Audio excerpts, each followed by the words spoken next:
So beautiful souls, क्या आप अपनी सिंपल सी डेट ऑफ बर्थ से अपने काउंटर पार्ट, अपने ट्विन फ्लेम को खोज सकते हैं? क्या उनके साथ कंपैटिबिलिटी देख सकते हैं, रिलेशनशिप स्टेटस देख सकते हैं, overall emotional match, spiritual match कैसा रहेगा, आपका करियर साथ में कैसा रहेगा, क्या आप ग्रोथ कर पाएंगे? इन चीज़ों को हम कैसे निकालते हैं? क्या ये हम टैरो कार्ड से देख सकते हैं? इससे हमें क्या पता चलता है? अगर नहीं देख सकते तो उसका क्या रीज़न है? इन्हीं सब बातों पे आज हम बात करने वाले हैं। This video is so important for demand.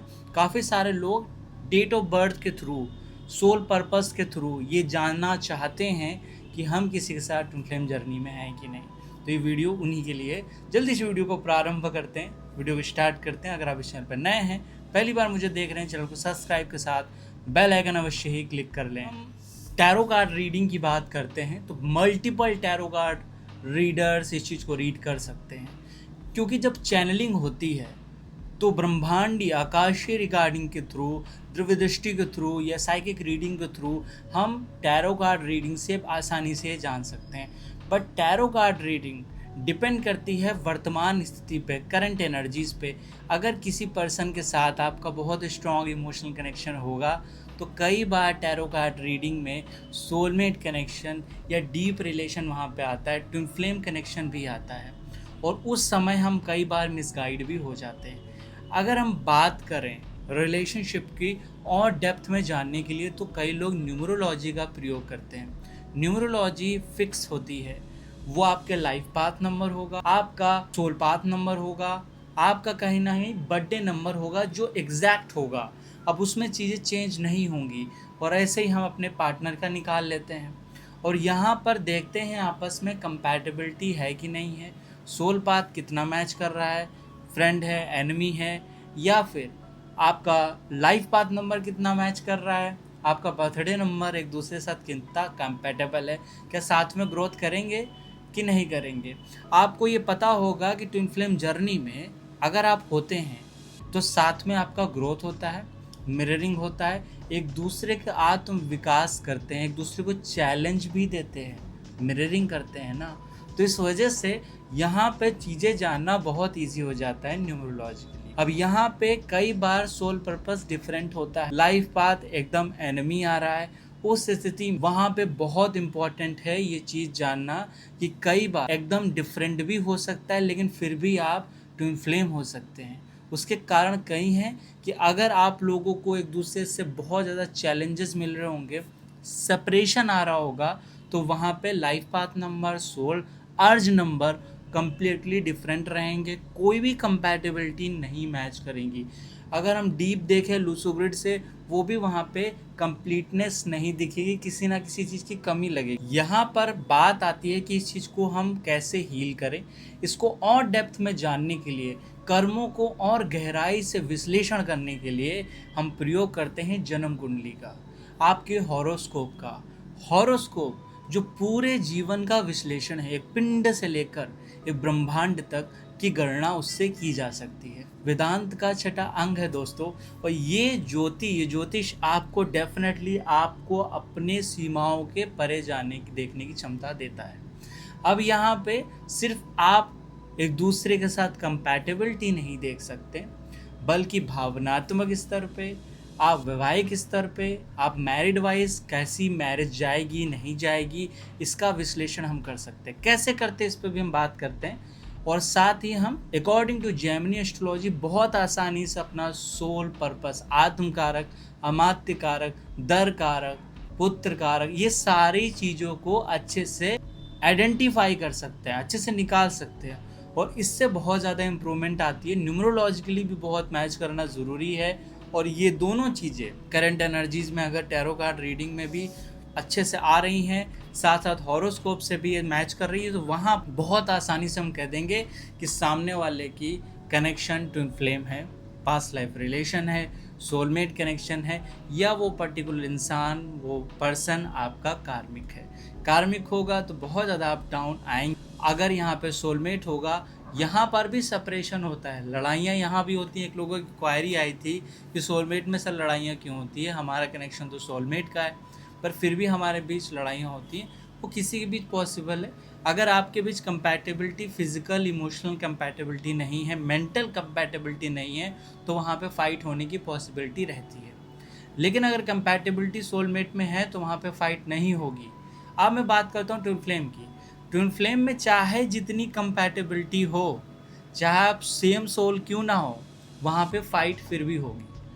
क्योंकि शिव पार्वती तो परमेश्वर हैं, सब कुछ जानते हैं, उनके लिए सब लीला है। फिर भी माँ पार्वती कई बार कैलाश छोड़ के चली जाती हैं, नाराज़ होके चली जाती हैं। शिव भी साधना में चले जाते हैं, शिव भी विरक्त हो जाते हैं। क्या वो ये नहीं जानते हैं क्या हो रहा है हमारे साथ? वो बखूबी जानते हैं। लेकिन उस चीज़ों को लीला कहा गया है, चाहे वो राधा और कृष्ण की लीला हो, चाहे वो शिव और पार्वती की लीला हो। अब शिव शक्ति जब भी यूनियन में आते हैं, फिर भी सब कुछ जानते हुए मिररिंग तो करेंगे ही ना। उससे जन कल्याण होता है, उससे समाज में जो भी टैबूज हैं, जो भी बाउंड्रीज हैं, वो स्ट्रेच होती है, वो फैलती है। और कहीं ना कहीं अनकंडीशनल लेवल के, यहाँ पे अनकंडीशनल लेवल के नए आयाम स्थापित होते हैं, और इसी आयाम पे दुनिया चलती है। और इसी लव एनर्जी के कारण ही कहीं ना कहीं हम समझ पाते हैं प्रेम क्या है। आप इसी वजह से तो अंडरस्टैंड कर पाते हैं व्हाट इज़ लव। ऐसी स्टोरीज, ऐसी सिमिलैरिटीज़ को अपने में भी आप नोटिस करते हैं, और उसी कारण से ये होता है। अब इन चीज़ों को हम निकालते कैसे, इस पर थोड़ा डिस्कशन कर लेते हैं कि इन तीनों माध्यम से हमने निकाला है, neurologically, tarot reading and last astrology. अब इससे आसानी रहेगी आपको डीपली जानने में। आत्मकारक, अमात्यकारक और कुंडली 7 हाउस, बहुत ज़्यादा डेप्थ में आप चीज़ों को जान सकते हैं, कंपैटिबिलिटी चेक कर सकते हैं। लेकिन अगर हम निकालने के प्रोसेस पे आते हैं तो उसके कई सारे माध्यम हैं। पहला है आपके सोल पर्पस को जानना।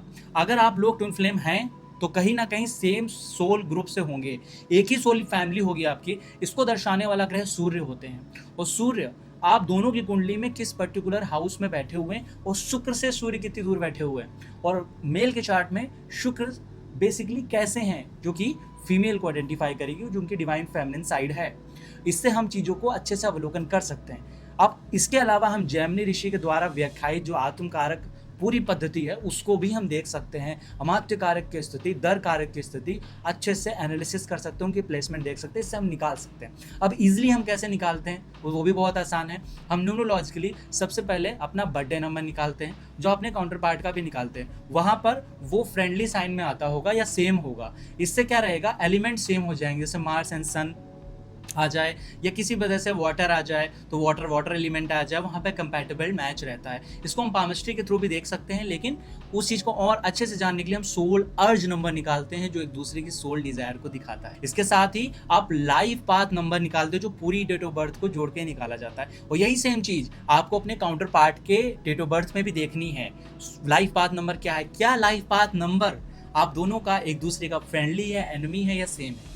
ये 3 तरीके के केस यहाँ पे क्रिएट होंगे, और इसके बाद आप लास्टली सोल अर्ज नंबर या लूसो ग्रेड से भी निकाल सकते हैं। बहुत सरल तरीका है, इससे हम आसानी से इस चीज़ को क्लियर कर सकते हैं। लेकिन फिर भी इसमें थोड़ी थोड़ी कन्फ्यूजन रह जाती है, क्योंकि काफ़ी लोग का पास्ट लाइफ रिलेशंस होंगे, जो पूर्व जन्म के गहरे रिश्ते होंगे, उनके साथ भी यहाँ पर कंपैटिबिलिटी मिलेगी, ये चीज़ें मैच करेंगी, क्योंकि कहीं ना कहीं उनके साथ भी आपका इमोशनल कनेक्शन रहा है, फिजिकल रिलेशन रहा है, सेक्स, अल्टीमेसी, ये सब कनेक्शन जो भी पास्ट लाइफ से रिलेटेड रहते हैं, वो इस लाइफ में आएंगे ज़रूर, बिकॉज उनसे आप इमोशनली कनेक्टेड है ना, इसी वजह से वो आते हैं।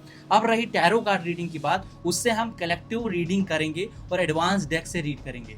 ऐसा नहीं कि आप राइडर डेक से रीड करके चीज़ें के निष्कर्ष पे पहुंच रहे हैं। कुछ लोग 10-10, 15-15 कार्ड निकालते हैं, बता देते हैं कि ऐसा ऐसा चीज़ें हैं। ऐसा नहीं करना है, आपको सिंपल कार्ड्स निकालने हैं। उसमें बेसिक एंजलिक कार्ड का, आपको माइकल एंजल कार्ड का, लवर टैरो डेक का, और जो भी पॉसिबल हो जिससे हम ज़्यादातर एनर्जीज देख सकते हैं, माँ काली टैरो डेक का प्रयोग करना है। जिसके बाद ये बताना बहुत इजी हो जाता है, और साइकिक रीडिंग ज़रूर इसमें प्रयोग करें। तो इन चीज़ों के थ्रू और ड्रीम्स को अनलॉक करके अपना लाइफ में जो कुछ भी चल रहा है, उन चीज़ों, परिस्थिति और स्थितियों को जान के आप निकाल सकते हैं। तो ये रहा दोस्तों डेट ऑफ बर्थ, एक सिंपल सी डेट ऑफ बर्थ आपके लाइफ की हर चीज़ को रिवील कर सकती है। बस आपको आना चाहिए कि कैसे रिवील करना है, उसका माध्यम क्या है, मेथड क्या है। दोस्तों आज की वीडियो यहीं तक थी, नेक्स्ट वीडियो में मिलते हैं। आने वाले बुद्ध पूर्णिमा को आप सभी का स्वागत है, जो कि लाइव मेडिटेशन होगा, जो आप यूट्यूब पे और जूम पे अटेंड कर सकते हैं। मिलते हैं नेक्स्ट वीडियो में, अपना ख्याल रखिए, ध्यान रखिए, यूं ही मुस्कुराते रहिए। Thank you so much all of.